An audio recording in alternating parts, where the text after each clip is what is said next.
नमस्कार दोस्तों, आप सभी का स्वागत है टारगेट विद नीतीश में। दोस्तों, आज हम प्रैक्टिस सेट 11 देखेंगे। ये जो प्रैक्टिस सेट है ये केवल यूपी जीडीसी एग्जाम के लिए ही इम्पोर्टेंट नहीं है, बल्कि यूपी पीजीटी, यूपी जीआईसी इन सभी एग्जामों के लिए महत्वपूर्ण है। तो आइए शुरू करते हैं आज का ये महत्वपूर्ण भाग। मेरा नाम है नीतीश कुमार। पहला प्रश्न है, निम्नलिखित में से किस हड़प्पा स्थल को डॉकयार्ड के लिए जाना जाता है? ऑप्शन ए है कालीबंगन, ऑप्शन बी है लोथल, ऑप्शन सी है बनावली और ऑप्शन डी है रोपड़। तो सबसे पहले आपको यह जानकारी होनी चाहिए कि डॉकयार्ड किसको कहते हैं। तो डॉकयार्ड एक ऐसा स्थान होता है जिसमें नौका निर्माण या मरम्मत किया जाता है। इसी तरह आप जहाज निर्माण या जहाज मरम्मत किया जाता है। तो आप समझ सकते हैं कि हड़प्पा स्थल में कितने छोटे छोटे जहाज रहे होंगे और बहुत उन्नत टेक्नोलॉजी के रहे होंगे कि नहीं, इसके बारे में कोई जानकारी अभी तक नहीं है।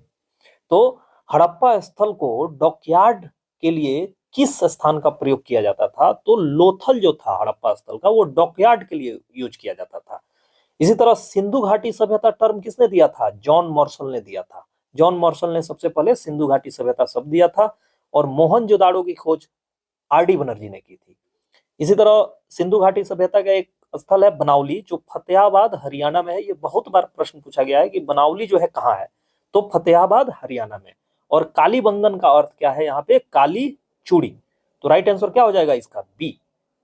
प्रश्न है, which article of Indian constitution deals with the evolution of untouchability? अस्पृश्यता का अंत किस आर्टिकल के तहत किया गया है? तो आप जानते हैं कि आर्टिकल 17 के तहत जो है अस्पृश्यता का अंत किया गया है। साथ ही साथ आर्टिकल 18 के तहत जो है उपाधियों का अंत किया गया है। उपाधियों का अंत, ठीक है, आर्टिकल 18 का तहत। तो राइट आंसर यहाँ क्या हो जाएगा? आर्टिकल 17, क्योंकि अस्पृश्यता का अंत पूछा गया है। क्वेश्चन नंबर 3 है, दीपर बिल रामसर स्थल भारत के किस राज्य में स्थित है? तो दीपर बिल जो रामसर स्थल है ये कामरूप असम में है। कामरूप असम में। तो राइट आंसर क्या हो जाएगा? बी। अब यहाँ आपको जानना चाहिए कि रामसर जो समझौता है ये कब हुआ था? ये 1971 में ईरान के रामसर शहर में हुआ था और ये लागू हुआ 1975 में, और भारत जो है इसमें शामिल हुआ 1982 में। अगला प्रश्न है, बंगाल का प्रथम गवर्नर जनरल कौन था? ऑप्शन ए है रॉबर्ट क्लाइव, ऑप्शन बी है वारेन हेस्टिंग्स, ऑप्शन सी है Lord William Bentinck, option D है लॉर्ड कॉर्नवालिस। तो बंगाल का सबसे पहले आप जान जाइए कि गवर्नर कौन था, फर्स्ट गवर्नर ऑफ बंगाल कौन था। गवर्नर जनरल ऑफ बंगाल जो था, गवर्नर, फर्स्ट गवर्नर की हम अगर बात करेंगे तो रॉबर्ट क्लाइव जो था वो फर्स्ट गवर्नर था बंगाल का, ठीक है। अगर हम अंतिम गवर्नर की बात करेंगे बंगाल का तो हो जाएगा वारेन हेस्टिंग्स। और वारेन हेस्टिंग्स आप जानते हैं कि 1773 में जो है ये बंगाल के गवर्नर बने थे, और जैसे ही ये बने उसके बाद जो है उनका टाइटल जो था वो बंगाल के गवर्नर से बदल के गवर्नर जनरल ऑफ बंगाल कर दिया गया। तो first governor general of Bengal कौन हो जाएगा? Warren Hastings. और लास्ट गवर्नर ऑफ बंगाल कौन हो जाएगा? वारेन हेस्टिंग्स ही होंगे, ठीक है। इसी तरह अगर पूछा जाए कि first governor general of India कौन होगा, तो लॉर्ड विलियम बेंटिंग जो है, जिन्होंने सती प्रथा की समाप्ति की थी, वो होंगे, ठीक है। इसी तरह लास्ट गवर्नर ऑफ बंगाल कौन होगा? तो लास्ट गवर्नर ऑफ बंगाल मैंने बता दिया है आपको, वारेन हेस्टिंग्स ही होंगे। और फर्स्ट वायसराय ऑफ इंडिया कौन होगा? फर्स्ट वायसराय ऑफ इंडिया हो जाएंगे लॉर्ड कैनिंग। तो राइट आंसर क्या हो जाएगा? Warren Hastings. अगला प्रश्न है, what is the primary component of natural gas? Option A है एथेन, ऑप्शन बी है प्रोपेन, ऑप्शन सी है मेथेन और ऑप्शन डी है ब्यूटेन। तो मेथन जो है ये प्राकृतिक गैस का प्राथमिक घटक होता है, ठीक है। इसकी मात्रा जो है आपका 80% से ऊपर होती है प्राकृतिक गैस में, ठीक है। किसी किसी सोर्स में जो है 90 से 95% भी लिखा होता है। तो राइट आंसर हो जाएगा सी। क्वेश्चन नंबर 6 है, वायुमंडल के किस परत में ओजोन परत पाई जाती है? ऑप्शन ए है क्षोभ मंडल, ऑप्शन बी है समताप मंडल, ऑप्शन सी है मध्य मंडल और ऑप्शन डी है बाह्य मंडल। ओजोन परत है वो समताप मंडल में पाई जाती है। तो इसका राइट आंसर हो जाएगा बी, समताप मंडल। आपको कुछ एडिशनल मैं फैक्ट देता हूं कि जो ओजोन लेयर होती है जो समताप मंडल में पाई जाती है, इसकी जो मोटाई नापने के लिए जो मानक है उसको डाप्सन बोलते हैं। क्या बोलते हैं? डाप्सन बोलते हैं। साथ ही साथ ओजोन परत का कितना क्षय हो रहा है इसको अगर नापना हो तो इसको जो नापने का तरीका है वो स्पेक्ट्रो फोटोमीटर से नापा जाता है। किससे मापा जाता है? स्पेक्ट्रो फोटोमीटर से, ओजोन डिप्लीशन, ठीक है। ओजोन परत जो होती है उसकी मोटाई जो है ध्रुवों पर सबसे ज्यादा पाया जाता है और सबसे पतला ये भूमध्य रेखा के आसपास में होता है। तो ये भी आपको कंफर्म होना चाहिए कि मोटा सबसे ज्यादा कहाँ होता है, ओजोन परत ध्रुवों के नजदीक और भूमध्य रेखा के नजदीक सबसे पतला होता है। और इसमें कितना क्षरण हो रहा है, यानी कि कितना उसमें से जो है विघटन हो रहा है, इसको देखना हो तो स्पेक्ट्रोफोटोमीटर से उसको नाप सकते हैं। तो राइट आंसर हो जाएगा बी। नंबर 7 है the Panchayati Raj system was first constitutionalised by which amendment. Panchayati Raj व्यवस्था को पहली बार किस संशोधन द्वारा संवैधानिक दर्जा दिया गया? ऑप्शन ए है 42वां संविधान संशोधन, ऑप्शन बी है 44वां संशोधन, ऑप्शन सी है 73वां संशोधन और ऑप्शन डी है 74वां संशोधन। तो राइट आंसर हो जाएगा सी, 73वां संविधान संशोधन।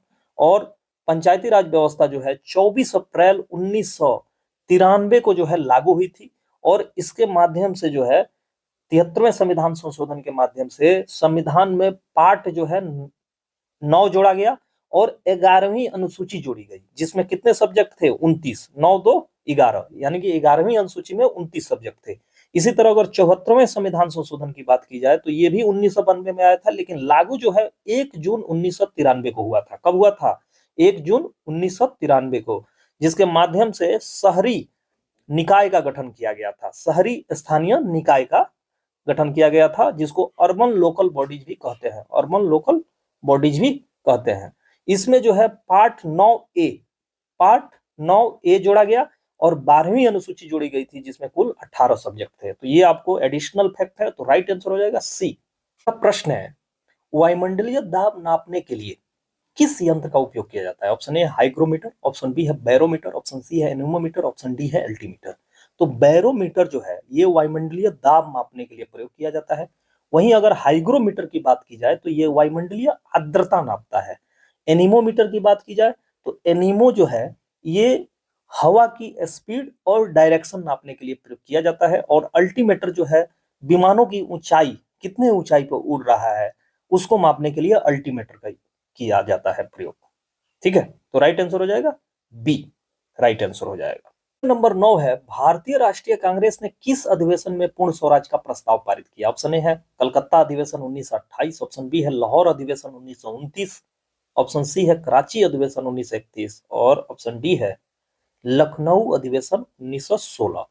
तो आप जानते हैं कि भारतीय राष्ट्रीय कांग्रेस का जो है पूर्ण स्वराज का जो प्रस्ताव हुआ था पारित, वो लाहौर अधिवेशन 1929 में जवाहरलाल नेहरू की अध्यक्षता में रावी नदी के तट पे हुआ था। तो राइट आंसर हो जाएगा बी।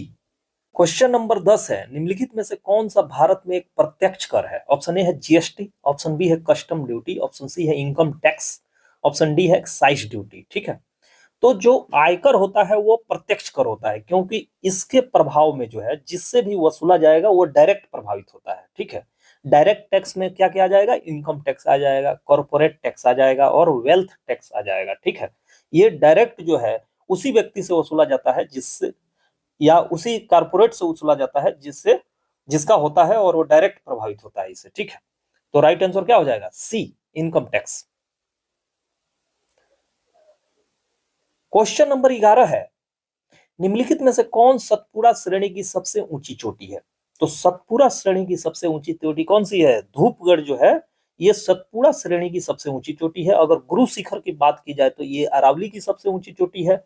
इसी तरह ईस्टर्न घाट में जो है ये जो महेंद्रगिरी है, ये ईस्टर्न घाट की सबसे ऊंची चोटी तो नहीं कहेंगे, लेकिन ऊंची चोटियों में से एक है। ठीक है, कहाँ पाई जाती है? ईस्टर्न घाट में पाई जाती है, उड़ीसा में। इसी तरह दो दो बेटा की बात अगर की जाए तो ये नीलगिरी पर्वत जो है उसकी सबसे ऊंची चोटी है और ये तमिलनाडु में पाई जाती है। तो राइट आंसर हो जाएगा बी। क्वेश्चन नंबर 12 है, कमरे के तापमान पर तरल रहने वाला तत्व की पहचान करें। ऑप्शन ए है ब्रोमीन, ऑप्शन बी है क्लोरीन, ऑप्शन सी है फास्फोरस और ऑप्शन डी है हीलियम। तो कमरे के तापमान पे अगर आपसे प्रश्न पूछा जाए इस ऑप्शन में तो राइट आंसर हो जाएगा बी। लेकिन आपको ध्यान रखना है कि अगर एग्जाम में पूछा जाए कि केवल एकमात्र अधातु कौन सा है जो कमरे के तापमान पे तरल अवस्था में पाया जाता है, तो वो हो जाएगा ब्रोमीन। अगर धातु पूछ दिया जाएगा कि कौन सा तत्व है, धातु तत्व जो कमरे के तापमान पे तरल अवस्था में पाया जाता है, तो वो हो जाएगा पारा। ठीक है, पारा को जो है क्यूक सिल्वर के नाम से भी जाना जाता है। तो राइट आंसर हो जाएगा ए। क्वेश्चन नंबर 13 है, जय उपचार के संदर्भ में फाइटो एक्सट्रैक्शन क्या है? ऑप्शन ए है use of bacteria to degrade oil spills, bacteria का उपयोग करना। ठीक है। दूसरा है भारी धातुओं को सोखने के लिए पौधे का उपयोग करना। तीसरा है प्लास्टिक को तोड़ने के लिए कॉक का उपयोग। और चौथा है शैवाल का उपयोग। तो आपको सबसे पहले ये जानना चाहिए कि फाइट्रो एक्सट्रैक्शन क्या है। तो फाइट्रो एक्सट्रैक्शन एक ऐसी प्रक्रिया है जिसमें प्लांट्स जो है यानी कि पौधे जो हैं वो हैवी मेटल्स, जो भी भारी धातुएं होती हैं या प्रदूषक होते हैं जो सॉइल में मिले होते हैं, उनको जो है एब्जॉर्ब करता है। तो राइट आंसर क्या हो जाएगा? भारू धातुओं को सोखने के लिए पौधों का उपयोग कराना ही फाइट्रो एक्सट्रैक्शन कहलाता है। तो राइट आंसर हो जाएगा बी। क्वेश्चन नंबर 14 है उत्तर प्रदेश के किस जिले में दुधवा राष्ट्रीय उद्यान स्थित है? ऑप्शन ए है पीलीभीत, ऑप्शन बी है लखीमपुर खीरी, ऑप्शन सी है बहराइच, ऑप्शन डी है सोनभद्र। तो लखीमपुर खीरी में जो है उत्तर प्रदेश का दुधवा नेशनल पार्क स्थित है। तो राइट आंसर हो जाएगा बी। क्वेश्चन नंबर 15 है भारतीय संविधान के किस अनुच्छेद के तहत राष्ट्रपति सर्वोच्च न्यायालय की राय मांग सकते हैं? तो आप जानते हैं कि आर्टिकल 143 के तहत जो है राष्ट्रपति जो है सर्वोच्च न्यायालय से किसी संवैधानिक मुद्दे पर अपनी बात उससे विचार मांग सकते हैं कि उनका क्या राय है उस पे। इसी तरह अगर अनुच्छेद 131 की बात की जाए तो इसे मूल अधिकारिता वाला अनुच्छेद कहते हैं, ओरिजिनल ज्यूरिडिक्शन। ओरिजिनल ज्यूरिडिक्शन का क्या मतलब है कि कुछ ऐसे मामले होंगे जिसकी सुनवाई सिर्फ और सिर्फ सुप्रीम कोर्ट में हो सकती है, उसी का वो मूल अधिकारिता है। तो ये आर्टिकल 131 में बात की गई है। अब प्रश्न उठता है कि मूल अधिकारिता में कौन कौन से ऐसे मुद्दे आते हैं जो सिर्फ और सिर्फ सुप्रीम कोर्ट का ही अधिकार क्षेत्र में है। मूल अधिकारिता में आते हैं आपके, जैसे कि किसी दो राज्यों में झगड़ा हो जाए, या केंद्र सरकार और राज्यों में झगड़ा हो जाए, या किसी राज्यों के समूह के द्वारा किसी एक राज्य से झगड़ा हो जाए, तो इस तरह के जो भी झगड़े होंगे उसका निपटारा सिर्फ और सिर्फ सुप्रीम कोर्ट के मूल अधिकारिता के तहत किया जाता है। वो आर्टिकल 131 के तहत आता है। जबकि प्रेसिडेंट जो है राष्ट्रपति से, प्रेसिडेंट जो है सुप्रीम कोर्ट से राय कब मांग सकते हैं? आर्टिकल 143 के तहत। ठीक। क्वेश्चन नंबर 16 है किस संवैधानिक संशोधन ने मंत्रिपरिषद की संख्या को 15% तक सीमित कर दिया? ऑप्शन ए है 86वां संविधान संशोधन, ऑप्शन बी है 91वां संविधान संशोधन, ऑप्शन सी है 97वां संविधान संशोधन, और ऑप्शन डी है 101वां संविधान संशोधन। तो 91वां संविधान संशोधन 2003 ने जो है मंत्रिपरिषद की संख्या को सीमित कर दिया था। यानी कि अगर लोकसभा का जो टोटल सीट होगा उसका जो है 15% ही मंत्रिमंडल में सदस्य हो सकते हैं, मंत्रिपरिषद में सदस्य हो सकते हैं। इसी तरह विधानसभा में जितने सीट होंगे उसका 15% ही मंत्री हो सकते हैं। और छोटे राज्यों में जो है जहां बहुत कम सीट है, 40 सीट है, वहां 12 मंत्री रखना अनिवार्य है। तो राइट आंसर हो जाएगा बी। नंबर 17 है 1913 में गद्दर पार्टी की स्थापना किस स्थान पर हुई? ऑप्शन ए है बर्लिन, ऑप्शन बी है सैन फ्रांसिस्को, ऑप्शन डी है सी है लंदन, और ऑप्शन डी है सिंगापुर। तो गदर पार्टी की स्थापना जो है सैन फ्रांसिस्को में जो है लाला हरदयालाल के नेतृत्व में हुई थी। ठीक है, हरदयाल के नेतृत्व में हुई थी सैन फ्रांसिस्को में। तो राइट आंसर हो जाएगा बी। क्वेश्चन नंबर 18 है एक स्वस्थ मानव वयस्क का सामान्य रक्तचाप क्या होता है? तो 120/80 होता है एक स्वस्थ मानव वयस्क का सामान्य रक्तचाप। तो राइट आंसर हो जाएगा बी। नंबर 19 है भारत का कौन सा राज्य नेपाल, भूटान और चीन के साथ अपनी सीमा साझा करता है? ऑप्शन ए है अरुणाचल प्रदेश, ऑप्शन बी है सिक्किम, ऑप्शन सी है वेस्ट बंगाल, और ऑप्शन डी है उत्तराखंड। तो इसमें जो सिक्किम है ये ऐसा राज्य है जो नेपाल, भूटान और चीन से साझा करता है अपनी सीमा। अब प्रश्न आता है कि अरुणाचल प्रदेश किससे करता है? तो ये चाइना से करता है, भूटान से करता है और म्यांमार से करता है। ये जो है आपका नेपाल से नहीं करता। तो इसमें राइट आंसर क्या हो जाएगा? बी। क्वेश्चन नंबर 20 है एलोरा का कैलाश मंदिर किस राजवंश द्वारा बनाया गया था? तो एलोरा का जो कैलाश मंदिर है ये राष्ट्रकूट शासक कृष्ण प्रथम द्वारा बनाया गया था। और ये जो है 34 गुफाओं का समूह है। कितने गुफाओं का समूह है? 34 गुफाओं का समूह है। एलोरा का जो गुफा है उसमें 34 गुफाएं हैं। और ये जो है इसमें हिंदू, जैन, बौद्ध तीनों के अलग अलग समय काल के गुफाएं हैं। तो राइट आंसर क्या हो जाएगा? राष्ट्रकूट वन। क्वेश्चन नंबर 21 है लाफर वक्र किसके बीच के संबंध को दर्शाता है? तो लाफर वक्र जो है ये टैक्स रेवेन्यू और टैक्स रेट किसी देश में किस तरह का है, यानी कि टैक्स रेट के अनुसार जो ही टैक्स रेवेन्यू आता है सरकार के पास, इनके बीच का संबंध बताता है। तो राइट आंसर हो जाएगा बी। टैक्स रेट और टोटल टैक्स रेवेन्यू, कर की दरें और कुल कर राजस्व कितना हुआ, इसको समझाने के लिए लाफर वक्र का प्रयोग किया जाता है, जो इसी आकार में होता है जो स्क्रीन पर मैंने दिखाया। तो राइट आंसर हो जाएगा बी। क्वेश्चन नंबर 22 है, किस नदी को दक्षिण गंगा के नाम से जाना जाता है? ऑप्शन ए है कृष्णा, ऑप्शन बी है गोदावरी, ऑप्शन सी है कावेरी, ऑप्शन डी है नर्मदा। तो गोदावरी रिवर जो है ये दक्षिण भारत की सबसे बड़ी नदी है और ये महाराष्ट्र के नासिक से निकलती है। इसको जो है दक्षिण का गंगा के नाम से कहा जाना जाता है, इसीलिए इसका राइट आंसर क्या हो जाएगा? बी। क्वेश्चन नंबर 23 है, उत्तर प्रदेश में कांच उद्योग मुख्य रूप से किस जिले में स्थित है? ऑप्शन ए है कनौज, ऑप्शन बी है फिरोजाबाद, ऑप्शन सी है मुरादाबाद, ऑप्शन डी है अलीगढ़। तो उत्तर प्रदेश का जो फिरोजाबाद है ये कांच उद्योग के लिए फेमस है। इसको ग्लास सिटी ऑफ इंडिया भी कहा जाता है। यहाँ पे चूड़ियां, बल्ब्स और सजावटी सामान मिलते हैं। इसी तरह स्पोर्ट इंडस्ट्री जो उत्तर प्रदेश का मेरठ है ये स्पोर्ट्स इंडस्ट्री के लिए जाना जाता है, यानी कि यहाँ पे खेल कूद के सामान बनाए जाते हैं। इसी तरह अलीगढ़ में क्या बनाए जाते हैं? अलीगढ़ जो है ये तालों की नगरी कही जाती है, अलीगढ़ तालों की नगरी। तो राइट आंसर हो जाएगा बी। कांच उद्योग के लिए कौन फेमस है? फिरोजाबाद। प्रश्न है, what is the pH value of pure water? शुद्ध जल का पीएच मान क्या होता है? तो शुद्ध जल का पीएच मान होता है 7। इसी तरह यानी कि वो न्यूट्रल होता है। और आपको ये जो टेबल में दिखाया हूं, यहाँ 7 है, यहाँ 14 है, यहाँ 0 है। तो 0 और 7 के बीच अगर किसी का पीएच मान है, इसका मतलब उसकी जो है प्रवृत्ति कैसी है? अम्लीय है। और 7 से 14 के बीच है तो उसकी प्रवृत्ति कैसी है? क्षारीय प्रवृत्ति का है। ठीक है। तो अगर आपसे पूछा जाए कि कोई पदार्थ है जिसका पीएच मान 6 है तो उसकी प्रवृत्ति कैसी होगी? तो अम्लीय होगी। अगर किसी आपसे पूछा जाए किसी का पीएच मान 13 है तो उसकी प्रवृत्ति कैसी होगी? क्षारीय होगी। ठीक है। और 7 पे क्या होगा? न्यूट्रल होता है। तो राइट आंसर हो जाएगा बी। अगर आपको हमारी वीडियो पसंद आ रही है तो आप जरूर सब्सक्राइब कीजिए और शेयर कीजिए ज्यादा से ज्यादा।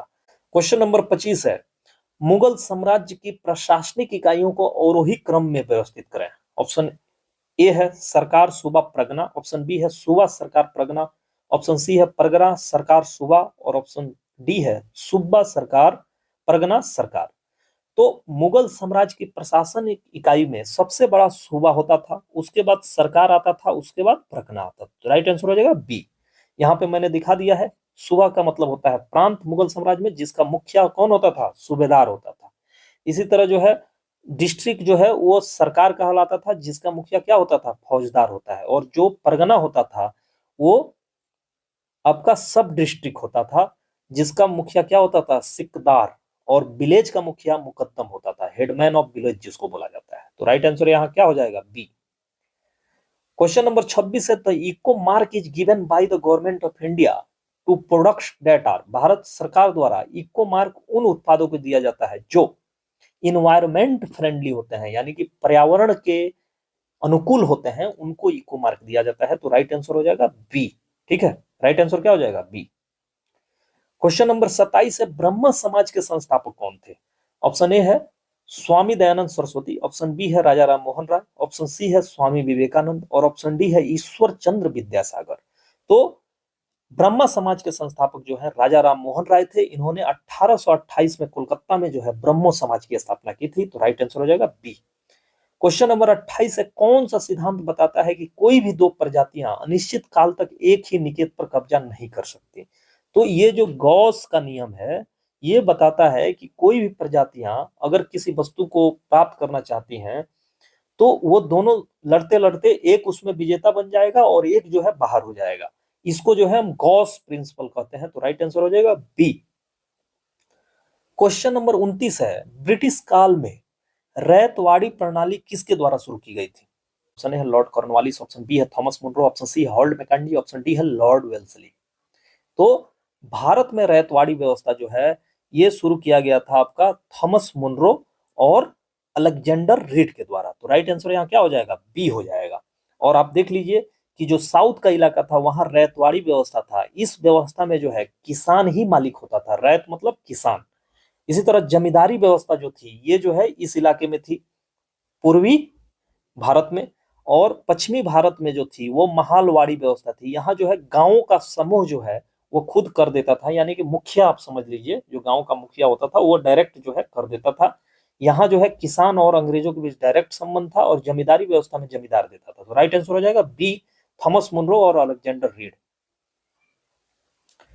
क्वेश्चन नंबर 30 है, निम्नलिखित में से कौन सा भारतीय नागरिक का मौलिक कर्तव्य नहीं है? ऑप्शन ए है सार्वजनिक संपत्ति की रक्षा करना, ऑप्शन बी है चुनाव में मतदान करना, ऑप्शन सी है पर्यावरण की रक्षा करना, ऑप्शन डी है वैज्ञानिक दृष्टिकोण विकसित करना।